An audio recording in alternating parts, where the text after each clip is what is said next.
Hello बच्चों, तो आइए देखते हैं क्वेश्चन क्या कहता है। Two bodies of mass 10 kg and 5 kg, they are moving in the concentric orbits, right, of radius capital R and small r, such that the time periods are same.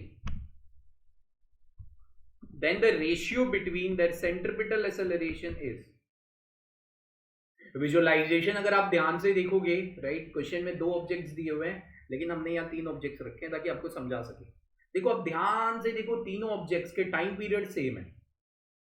अगर आप तीनों ऑब्जेक्ट्स को देखते हो, radius different है।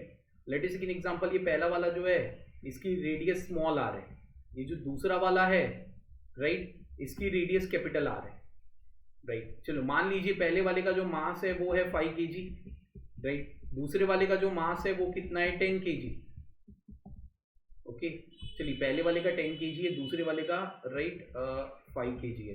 थोड़ा सा changes कर लेते हैं, राइट, ठीक है ना। वैसे मास पे कुछ डिपेंड होने वाला है नहीं, लेकिन दिया हुआ है तो कोई प्रॉब्लम नहीं है। ओके, अब देखिए दोनों की रेडियस अलग अलग है, लेकिन टाइम पीरियड हमें सेम बताया है। अब दोनों का सेंट्रिपिटल एक्सेलरेशन का रेशियो ढूंढना है, तो कहना इसे A1 by A2। तो पहले का क्या होगा, omega 1 square dot capital R, omega 2 square dot small are.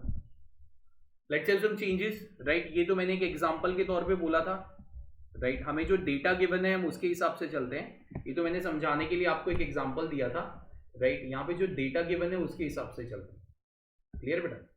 Okay, सो तो यहाँ पे 2 पार्टिकल्स के बारे में ही बोला गया है, राइट। अब देखिए ओमेगा को हल्का सा रिप्लेस करते हैं, तो ये हो जाएगा आपका 4 pi square whole divided by T1 square, 4 pi square T2 square into R by R, right. Okay, अब इसमें पहले का रेडियस R दिया हुआ है, दूसरे का रेडियस स्मॉल r दिया हुआ है। मतलब पहला वाला ये है, ठीक है ना, मैंने वो एग्जांपल के लिए लिया था, और ये स्मॉल r है, इस तरीके से कुछ दिया हुआ है, राइट। अब r ग्रेटर देन है, कुछ भी नहीं दिया हुआ है, इसलिए मैं एक तरीके का एजम्पशन। तो 4 पाई स्क्वायर कट जाएंगे। अब इन्होंने ये भी बोल दिया कि टाइम पीरियड्स आर सेम, तो ये भी कट जाएगा। तो सेंट्रिपिटल एक्सेलरेशन का जो रेशियो आएगा वो R बाई आर के बराबर आ जाएगा, राइट। तो first option is a perfect answer to this specific question, right. First option is a perfect answer to this specific question. Hope so you all understand this बच्चा जी। Thank you, all the best.